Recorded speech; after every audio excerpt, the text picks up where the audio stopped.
लेकिन एकांतवाद के पोषक थे।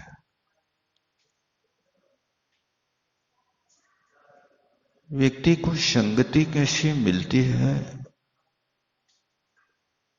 उस संगति के अनुसार व्यक्ति का परिणमन हो जाया करता है। यानी श्रेणी बौद्ध मत के अनुयायी थे। भाग्य ऐसा बना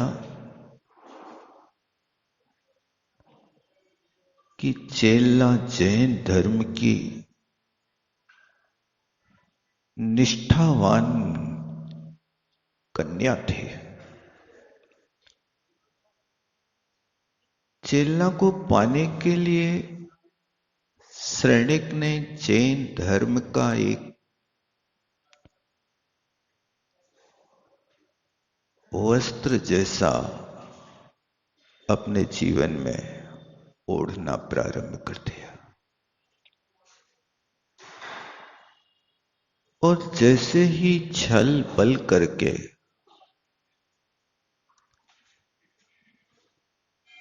जैनी नाम निक्षेप का बन करके चेला के साथ शादी कर ली गई।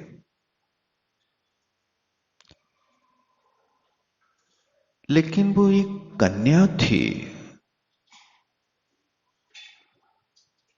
कि जिस कन्या ने क्षणिकवादी के साथ अपनी निष्ठा का त्याग नहीं किया। ऐसे दृढ़ संस्कार बच्चों में डालना चाहिए। विवाह के बाद श्रेणिक ने पुनः बौद्ध धर्म अपना लिया, लेकिन चेला ने अपना धर्म परिवर्तित नहीं किया। यहां पर आचार्य सकल कीर्ति महाराज ने श्रेणिक और चेला के प्रसंग को इसलिए छेड़ा कि भगवान महावीर स्वामी के समोसरण में अब श्रेणिक कैसे पहुंचेगा और श्रीपाल चरित्र का किस तरह से प्रादुर्भाव होगा। इसलिए श्रीपाल चरित्र के बीच में आपको यह श्रेणिक का प्रसंग सुनाया। वो भले ही एकांत मत का पोषक रहा, लेकिन चेला ने अपनी अटूट आस्था के साथ श्रेणिक को जैनी बना दिया। मात्र जैनी नहीं बनाया, इतिहास में एक ऐसा उल्लेख मिलता है कि वो ऐसी पवित्र नारी थी, ऐसी वो पावन भावों से भरी हुई थी कि उसने श्रेणिक के अकेले भाव नहीं बदले, उसका भाव बदल दिया, उसका जीवन बदल दिया।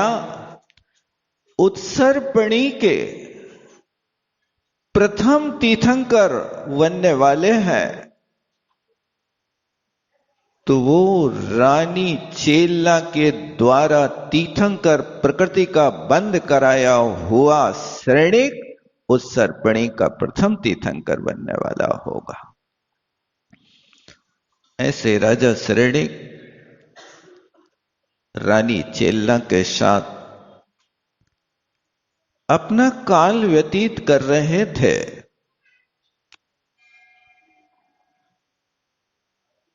और इनका जीवन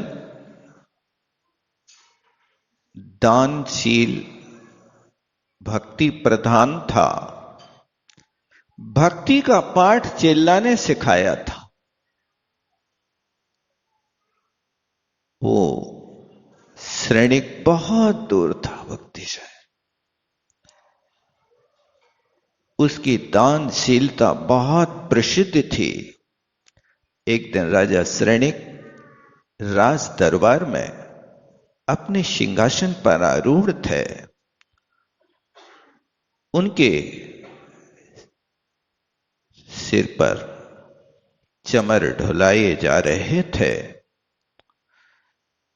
राजा राज्य का संचालन करता हुआ कर्तव्यनिष्ठ होना चाहिए। एक देश का राजा होता है, एक गांव का मुखिया होता है, एक परिवार का मुखिया होता है।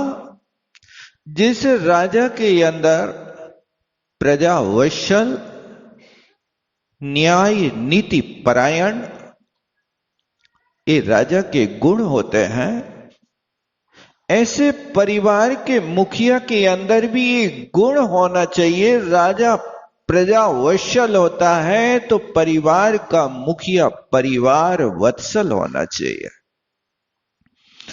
परिवार के प्रति आपको कैसे निर्वाह करना है, आप धर्म शास्त्रों से सीखने की कोशिश करें। कई लोग परिवार के मुखिया रहते हैं, लेकिन परिवार के मुखिया को हमेशा निष्पक्षपाती होना चाहिए, ताकि आपका परिवार रूपी वृक्ष हमेशा हरा भरा रहे। किसी एक के साथ कुछ लोग छोटे बेटे से या बड़े बेटे से ज्यादा राग कर बैठते हैं और दूसरे बेटे से कम राग करते हैं। इनमें परस्पर में द्वेष की दीवारें खड़ी हो जाती हैं और बेटा वहां कुछ काल के बाद बाप से झगड़ा करने लगता। आप कोशिश करना, जैसे वृक्ष की मूल जड़ होती है, वो जड़ ऊपर सबसे ऊपर लगे हुए पत्ते के ऊपर भी रस भेजती है। कहीं पक्षपात नहीं, शाखा पर, टहनी पर, डाल पर, एक एक तिनके पर, एक एक तिनके पर लगे पत्ते पर, एक एक पत्ते के बीच में लगे फल फूल पर वो बराबर रस भेजता रहता है। तभी तो सबसे ऊपर लहराता हुआ वृक्ष के ऊपर वो पत्ता हरा भरा बना है। यदि उसका रस पान ना हो तो कभी भी वो सूख सकता है। इसी तरह परिवार का होना आवश्यक है। राजा शृणिक सिंहासन आरूढ़ था, उसी समय बनपाल आया और बनपाल ने आकर के राजा शृणिक के सामने सर्व ऋतु के फल फूल लाकर के उपस्थित किए। बहुत भाव विभोर होकर के उन असमय के फलों को देख करके राजा शृणिक ने प्रश्न किया, बनपाल आज ये उपहार कहां से लाए हो? क्या देवों ने आकर के तुम्हारे लिए ये दिव्य सामग्री भेंट की है? तो बनपाल अति गद वाणी के साथ राजा शृणिक से कहता, भगवान आज बहुत बड़ा सौभाग्य है। हे राजन, आज पिपलाचल पर्वत पर भगवान महावीर स्वामी का समो शरण आया है। इस बात को सुनकर के राजा शृणिक तत्काल अपने सिंहासन से उठा और उठ करके 7 कदम आगे चल करके साष्टांग प्रणाम किया। 7 कदम चलने का अभिप्राय है कि हे भगवान, आपकी आगमन की सूचना सुनकर के, आपकी पुण्य बरगणाओं को पाकर के मेरा 7 प्रकार का संसार समाप्त हो गया। अभी हुआ नहीं, लेकिन फिर भी ऐसी पवित्र भावना। दूसरा अर्थ ये भी होता है कि जो 7 कदम चल करके परमात्मा की वंदना कर लेता, यानी 7 राजू ऊपर विराजमान अनंता नित्य सिद्ध परमेष्टियों के लिए एक एक कदम एक एक राजू के बराबर चल करके उन सिद्धों को नमस्कार कर लेता है। इस तरह से तीसरा अर्थ होता है कि यहां ये 7 राजू प्रमाण लोक में अकृत्रिम चैत्यालय बने हुए हैं। ऊर्ध्व लोक के 84,97,023 इतने अकृत्रिम चैत्यालय यहां मध्य लोक से ऊपर 7 राजू प्रमाण कुछ कम क्षेत्र में सर्वार सिद्धि तक के अकृत्रिम चैत्यालयों की वंदना कर ली जाती है। इस तरह 7 कदम चल करके वो उस सुसमाचार को पकड़ के नमस्कार करते हैं और तत्काल ही नगर में भेरी बजवा करके और वहां भगवान के शमो शरण की ओर विपलाचल पर्वत की ओर वंदना करने के लिए ऐसे दल बल के साथ जैसे चक्रवर्ती का दल चल रहा हो। और वहां जाकर के देखते हैं तो चारों तरफ से, चारों दिशाओं से देवों का आगमन हो रहा है और देवता लोग जय जय की ध्वनि और विशिष्ट वादित्रों के साथ वहां पर विपलाचल पर आकर के भगवान महावीर स्वामी के शमो शरण की वंदना करके वहां पर सब अपनी अपनी पंक्तियों में बैठते जा रहे। ये हाल देख करके शरणिक तो अंदर से फूला नहीं समाया। उसके आनंद का वर्णन करने में बृहस्पति भी समर्थ नहीं, जिसके राज्य में राज्य राजा शरणिक का और जिसके राज्य में तीर्थंकर भगवान का समो शरण आता हो, जिसके घर में सामान्य साधु आते हैं तो उसका घर मंदिर हो जाता, और जिसके राज्य में साक्षात तीर्थंकर आ जाए पदवीधारी, उसके राज्य का क्या होता होगा, क्या उसके आनंद का वर्णन होता होगा, अकथनीय है। राजा वहां जाकर के अपने कोठे में बैठ गया।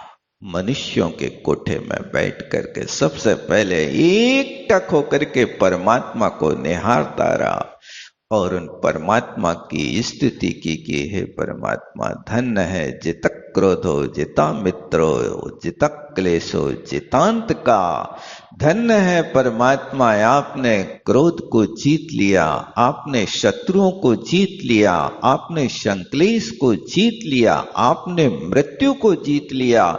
ऐसे परमात्मा भगवान महावीर स्वामी के चरणों में मेरा कोटि कोटि वंदन है। ऐसे दिव्य भावों के साथ राजा अपने स्थान पर विराजमान होता है। चूंकि भगवान महावीर स्वामी के समो शरण जब लगा, उस समय यहाँ पर मनुष्यों का प्रथम नागरिक कोई चक्रवर्ती अर्ध चक्रवर्ती नहीं था, लेकिन राजा शरणिक ही मुख्य मानव तिल का माना गया और वहां अपने स्थान पर जाकर के विराजमान हो गया और भगवान की दिव्य ध्वनि प्रारंभ हुई। फिर इसके बाद राजा शरणिक भगवान से प्रश्न करता है कि हे परमात्मा, मेरी एक तीव्र जिज्ञासा है कि मेरे लिए सिद्ध चक्र विधान की महिमा सुनना है और उसमें उस सिद्ध चक्र का अनुष्ठान करने वाला कौन व्यक्ति है, किस तरह से ये व्यवस्था है। ये सारे के सारे प्रश्न राजा शरणिक भगवान महावीर स्वामी से करते हैं और वहां से फिर अब प्रश्न के बाद उत्तर प्रारंभ होता है। अब वो उत्तर किस तरह से प्रारंभ होता है, इस उत्तर में अब यहां से श्रीपाल चरित्र प्रारंभ हो रहा है। अब यहां पर भगवान कहते हैं कि मध्य लोक है। देखो, किसी भी कार्य के लिए सबसे पहले क्षेत्र का परिचय दिया जाता है। तुम कौन से क्षेत्र की बात कर रहे हो, क्योंकि क्षेत्र तो अपने पास सिर्फ कथनी है तो 2.5 दीप है तीर्थंकरों के समूह शरण यही होते हैं। अनंतानंत सिद्ध परमेष्टि आज तक हुए हैं तो 2.5 दीप के मानव ही सिद्ध बने हैं। 2.5 दीप के बाहर रहने वाला जीव अपनी सीमा के बाहर है, वो सिद्ध पद को प्राप्त नहीं कर सकता। इतना जरूर है कि 2.5 दीप के अंतर्गत ही कई जीव समुद्रों से, नदियों से, पहाड़ों से सिद्ध हुए हैं, लेकिन सीमा उनकी मानसोत्तर पर्वत के भीतर भीतर की है। मध्यलोक है, एक राजू प्रमाण लंबा चौड़ा ये मध्यलोक तिरछा फैला हुआ है।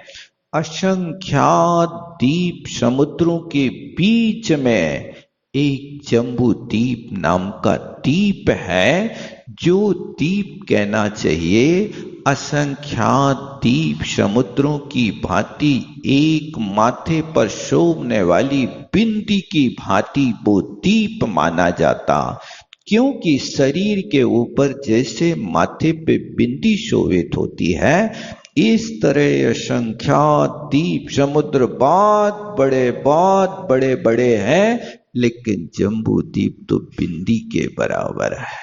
1,00,000 योजन की संख्या वाला जिसका प्रमाण है, ऐसे जम्बू द्वीप, उस जम्बू द्वीप में जम्बू वृक्ष नाम का एक विशाल वृक्ष है जो उत्तर कुरु में शोभित होता है।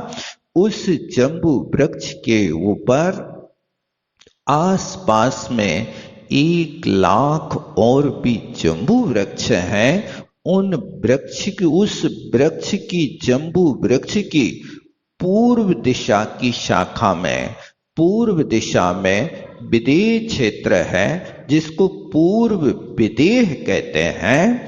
उस पूर्व दिशा की शाखा में एक अनावृत नाम का देव रहता है। वो अनावृत नाम का देव 1,00,000 देवों का स्वामी माना जाता है। 1,00,000 देव उसके अंदर में रहते हैं। ऐसा वो सुमेरु पर्वत के दक्षिण दिशा की ओर, सुमेरु पर्वत है तो सुमेरु पर्वत 4 दिशाओं में विभक्त कर सकते हैं। सुमेरु पर्वत के पूर्व और पश्चिम दिशा में विदेह क्षेत्र है, दक्षिण और उत्तर दिशा में, दक्षिण में भरत क्षेत्र, उत्तर में ऐरावत क्षेत्र है। इसलिए अपन जब सामायिक करते हैं या देववंदना करते हैं तो ये चारों दिशाओं में मूलतः 4 क्षेत्र विभाजित हो जाते कर्म भूमि के, और इन 4 क्षेत्रों में भगवान का समूह शरण लगा हुआ होता है।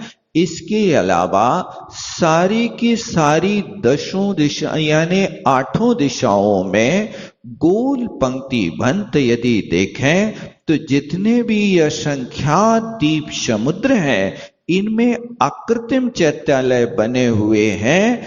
ये 458 अकृत्रिम चैत्यालय की गणना मध्य लोक में तो एक सीमित है, जहां पर रोज पूजा विधि विधान देवों के द्वारा होता है, लेकिन असंख्यात द्वीप समुद्रों में असंख्यात अकृत्रिम चैत्यालय हैं, उनकी गणना नहीं है। ऐसे ऐसे स्थानों पर जिन बिंब विराजमान हैं कि जहां पर हमें पहुंचना बहुत मुश्किल है, मानसोत्तर के बाहर तो पहुंच नहीं सकते, लेकिन अपने 2.5 द्वीप में जहां पर गंगा नदी, अपने भरत क्षेत्र में देख लें कि भरत क्षेत्र में हिमवन कुलाचल से जहां पर गंगा सिंधु नदी चल करके थोड़ी सी आगे आती है और मोड़ लेती है और गंगा कुंड में आकर के जब गिरती है, तो वो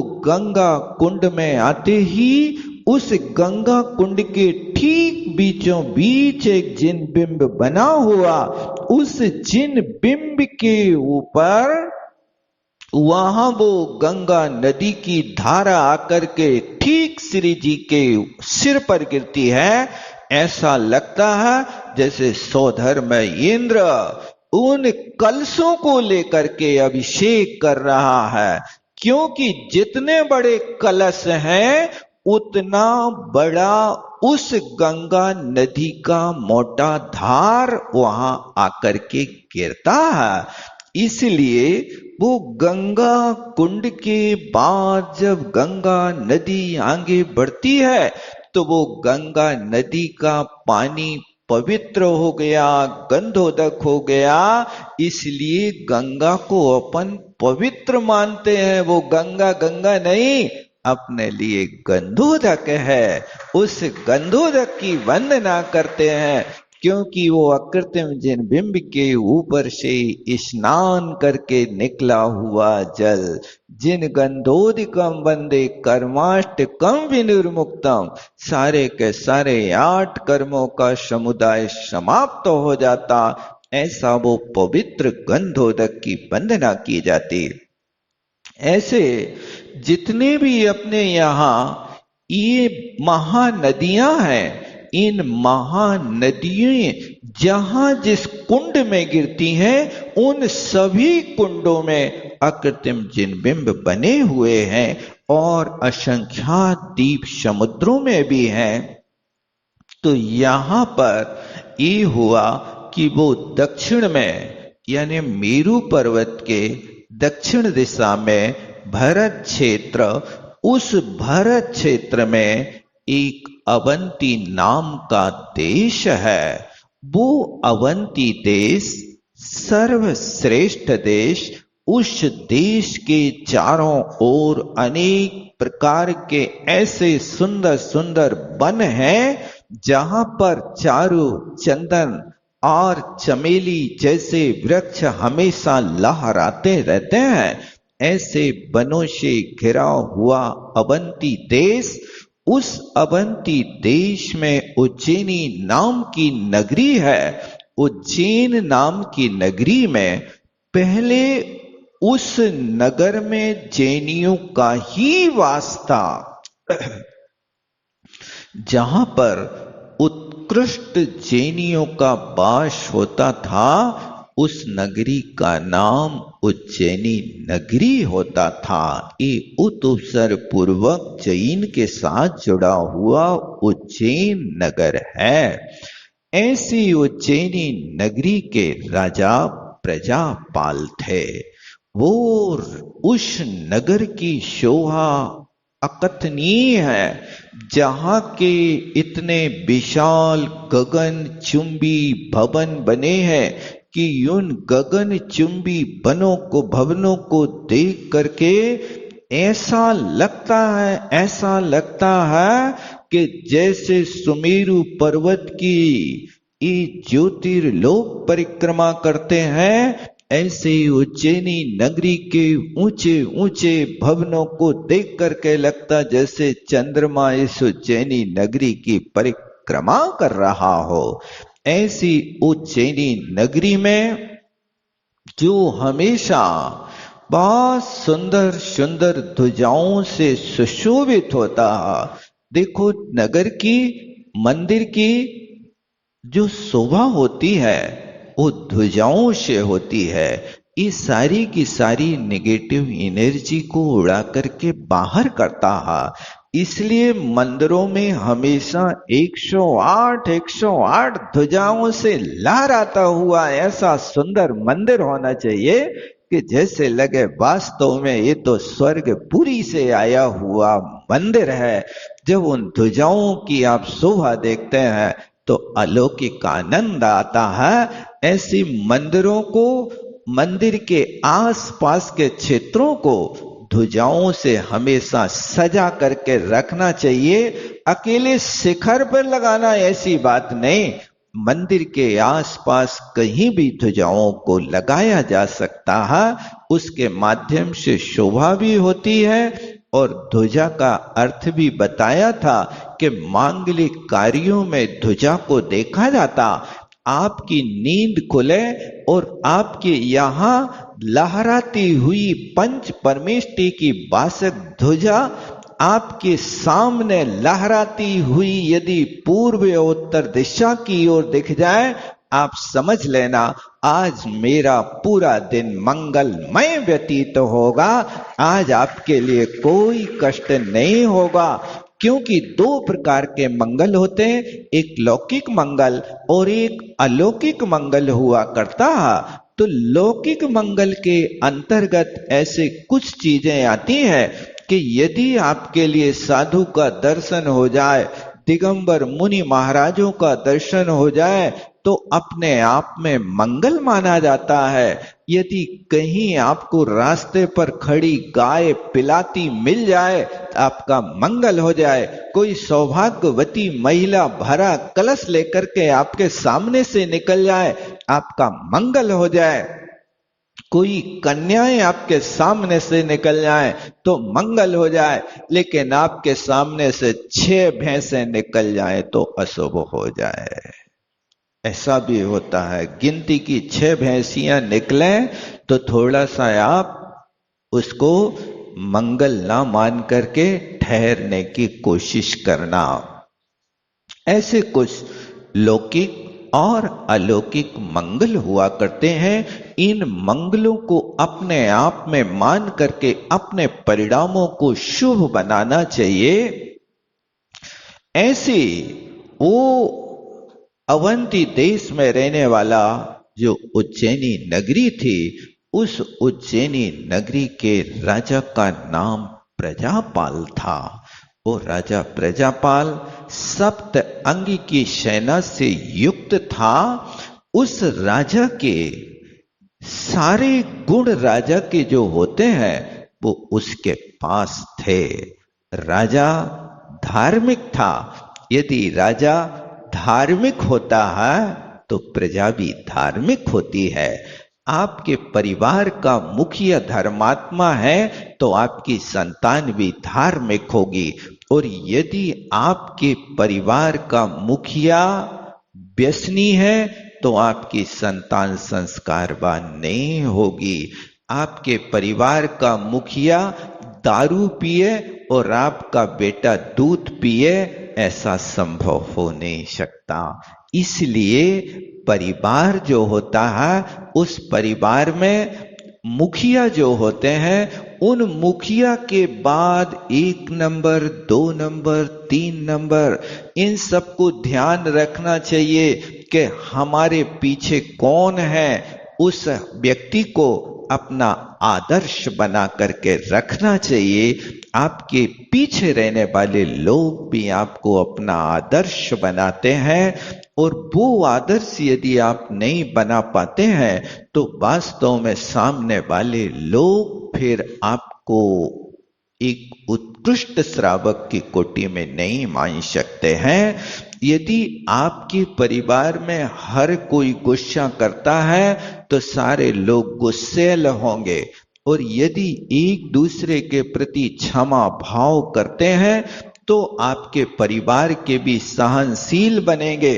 इसलिए घर के सब लोगों को जब गुस्सा का वातावरण बने तो उस समय अंधे और बहरे का अभिनय करना चाहिए।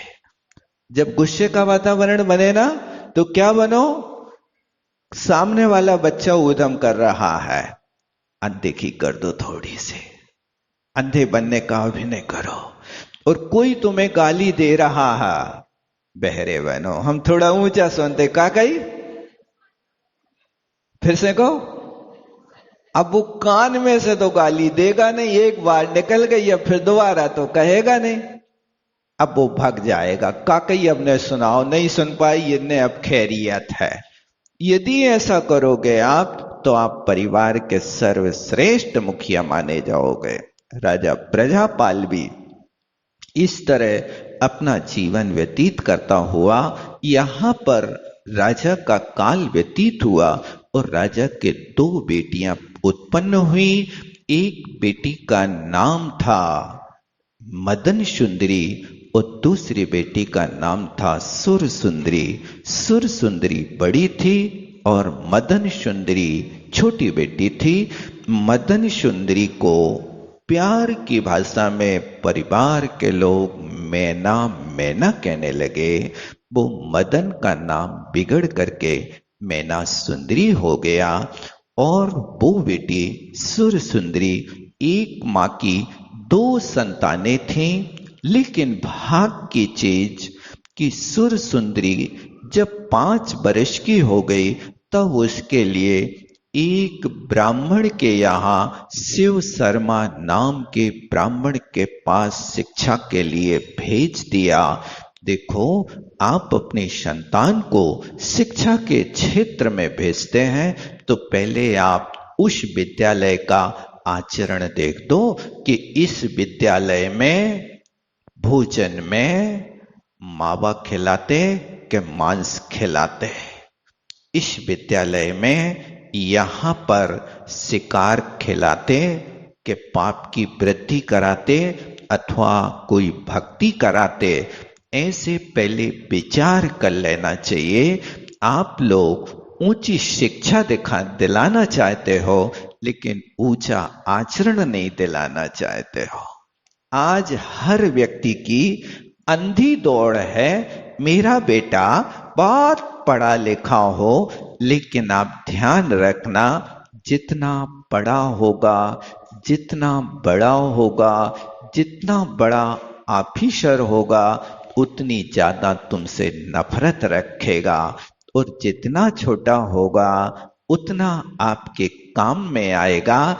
इसलिए आज की नारी का एक लक्ष्य बदल गया और वो नारी अपने पति को कंस बनाना चाहती है और अपने बेटे को श्रवण कुमार बनाना चाहती है। जैसे कंस ने अपने बूढ़े मां बाप को कारागार में डाल करके और राज किया था, इसी तरह महिला की सोच है कि बूढ़े माँ बाप को अनाथालय में या किसी आश्रम में या वृद्ध आश्रम में डाल करके अपने घर का राज्य करना चाहती है और बेटे को श्रवण कुमार बनाना चाहती है कि जैसे श्रवण कुमार ने अपने अंधे माँ बाप को कंधे पर कांवर में रख करके ढोया, ऐसी वो भी अपेक्षा रखती है कि मेरा बेटा भी हमारे लिए जिंदगी भर कमर में ढोता रहे, हाथों में लेता रहे, आरती उतारता रहे।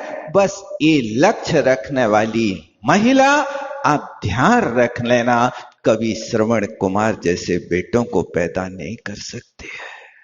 श्रवण कुमार जैसे बेटे तो वो बनते हैं जिनको जन्म से संस्कार दिया जाता।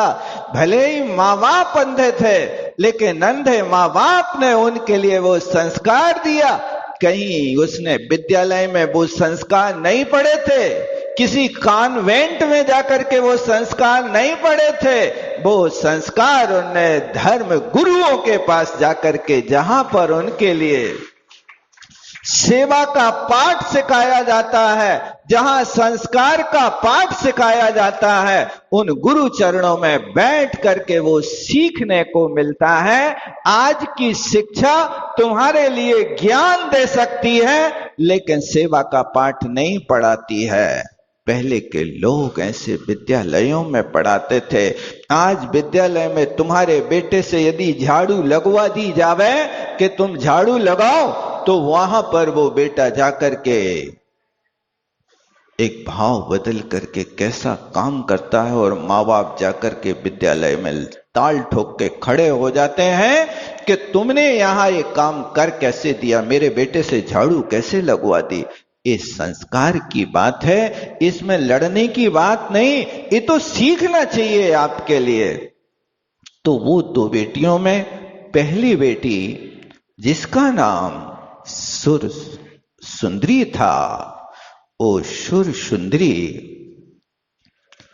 अब वहां पर शिव शर्मा ब्राह्मण के निकट शिक्षा लेने के लिए पहुंच गई और वहां उसने सारे के सारे वेद वेदांगों को पढ़ा, यज्ञ को पढ़ा, सब कुछ पढ़ा, लेकिन जैन धर्म का संस्कार नहीं मिला।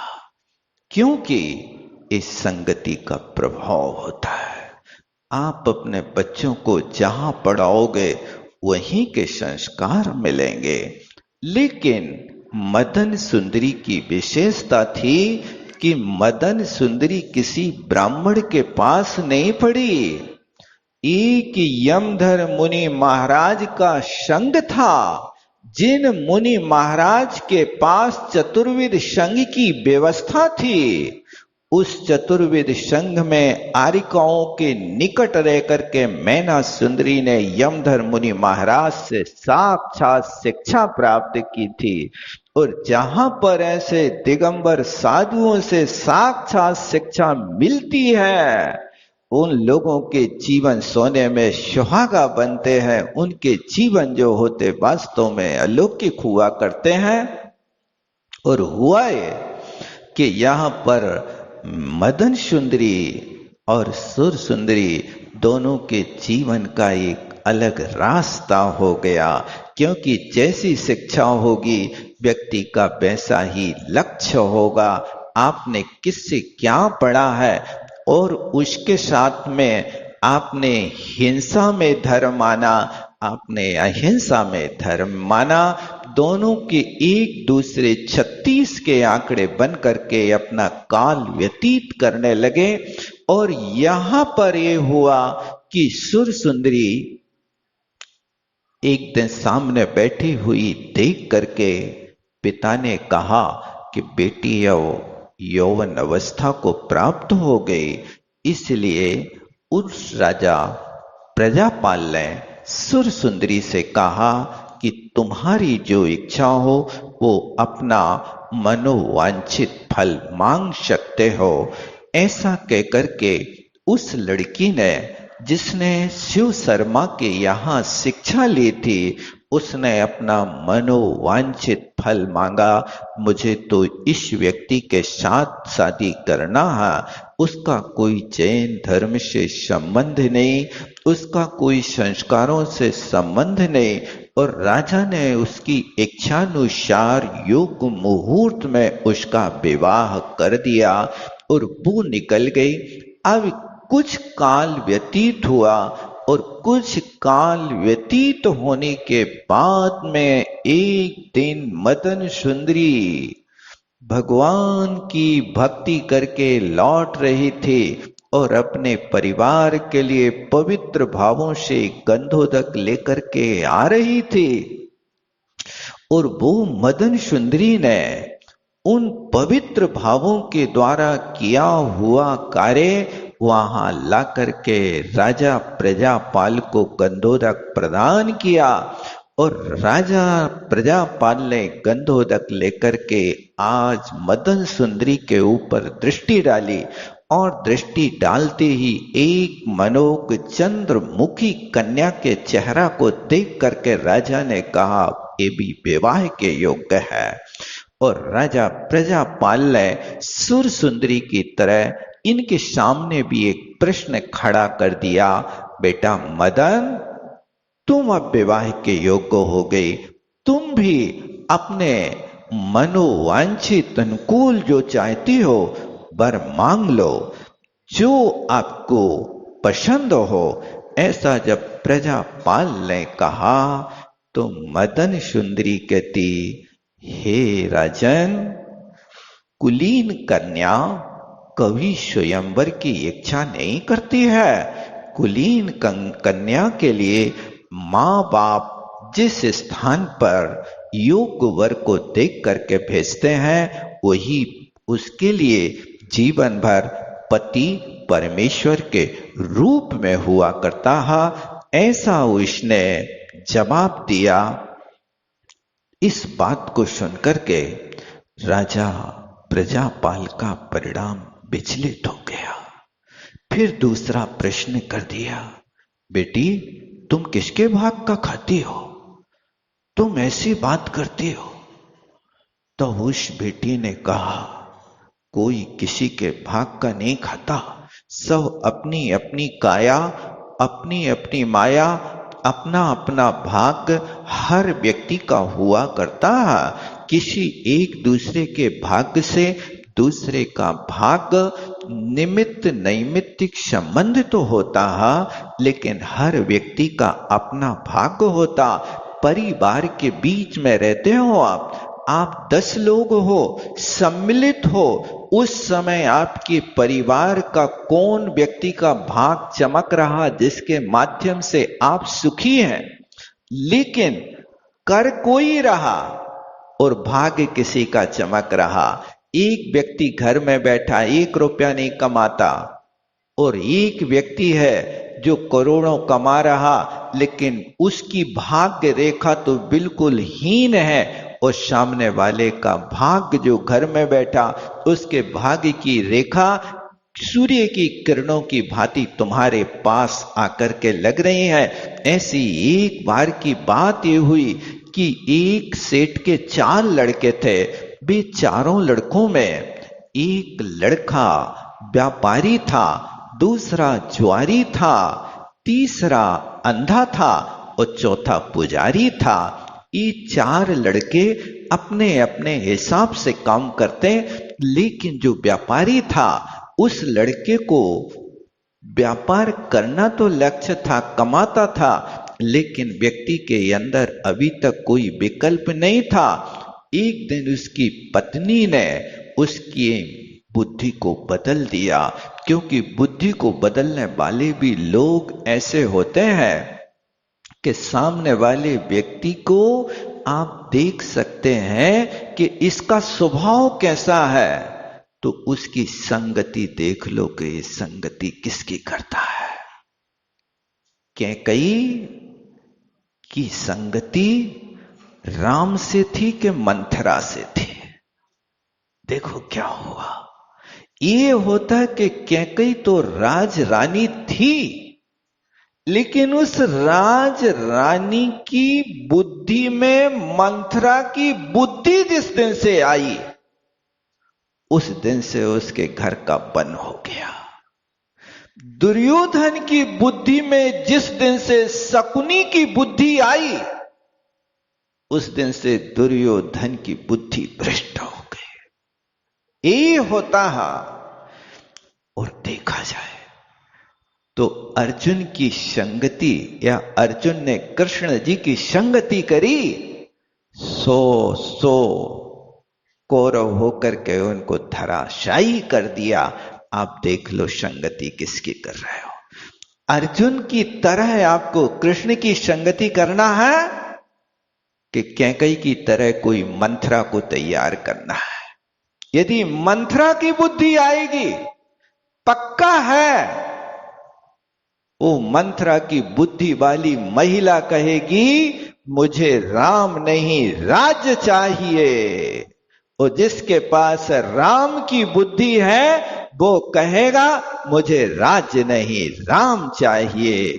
भरत का ये नारा था, भरत यही कह रहा था मुझे राज्य नहीं राम चाहिए, और कैकेयी कह रही थी मुझे राम नहीं राज्य चाहिए। ये देख लो, वे चारों के चारों बच्चे अपने अपने भाग्य से जी रहे थे। आज उस बड़े बच्चे की बुद्धि में उस पत्नी ने ये बुद्धि पैदा कर दी कि तुम न्यारे हो जाओ, तुम कमाते सब बैठे बैठे खाते हैं। ऐसी बुद्धि उसके अंदर आई। उस लड़के ने अपने पिता से कहा पिताजी मुझे अलग होना है। पिताजी समझ गया कि कोई मंथरा की बुद्धि इसके माथे में आ गई है। उसने कहा बेटा ठीक है, हो जाना, बस इतना करना, आप एक बार पूरे परिवार के साथ मिलकर के यात्रा कर लो तीर्थ क्षेत्रों की, फिर हो जाना।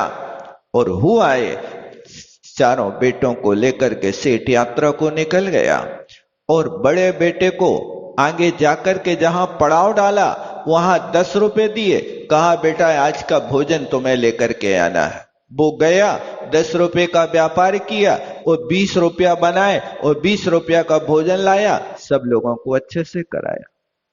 आज का काम चल गया, आगे बढ़े।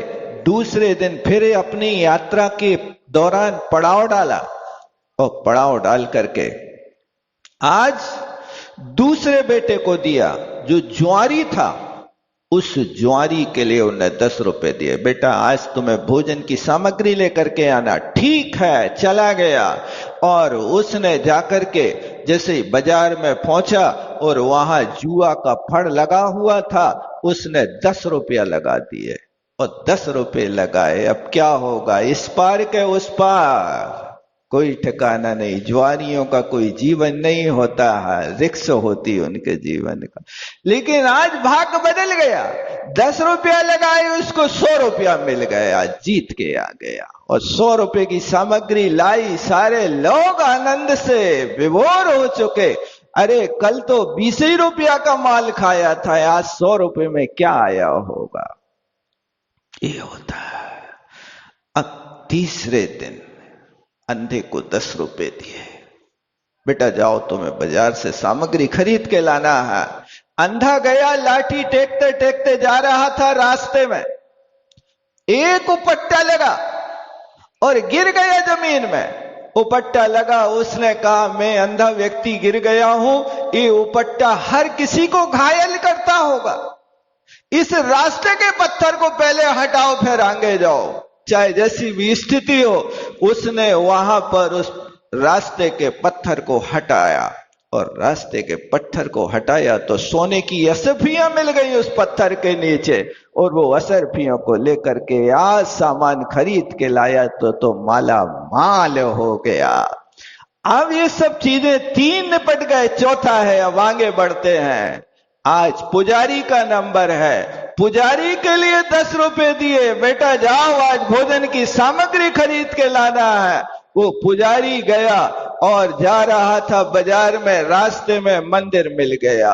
बहुत बढ़िया, उसने एक घी का दीपक खरीदा, सामग्री खरीदी और सामग्री खरीद के जाके मंदिर में बैठ गया, भगवान की भक्ति करने लगा। जय जय नाथ परम गुरु हो। तुम्हारी जैसी भक्ति नहीं कि जय जय नाथ परम गुरु हो और घी की रोटी जुनरी के साथ हो, ऐसी के जुनरी की रोटी घी गरो हुआ है। अब वो भक्ति में ऐसा लीन हो गया, ऐसा लीन हो गया। सुबह से लेकर के दिन के 4 बज गए, ना खाने की चिंता ना खिलाने की चिंता। भक्ति में तल्लीन देवों को चिंता हुई कि भगवान का भक्त मंदिर में बैठा है, सारे परिवार के लोग भूख से तड़प रहे हैं, कहीं भगवान के प्रति अनास्था ना हो जाए कि जो पुजारी बने यहां बैठे हैं और वहां जाकर के लोग भूख में तड़प रहे हैं। देवों ने जाकर के गाड़ियों से माल उनके घर में ऐसा 56 भोग भेजा, ऐसा 56 भोग के उनके बाप ने कभी नहीं खाया है अपने जीवन में। ऐसा सुंदर गाड़ियों से माल बेच करके सारे लोग आनंद मना रहे थे। और यहां पर वो पुजारी पूजा कर रहा था। जब 4 बजे देखा, ओ दिन तो लौट गया।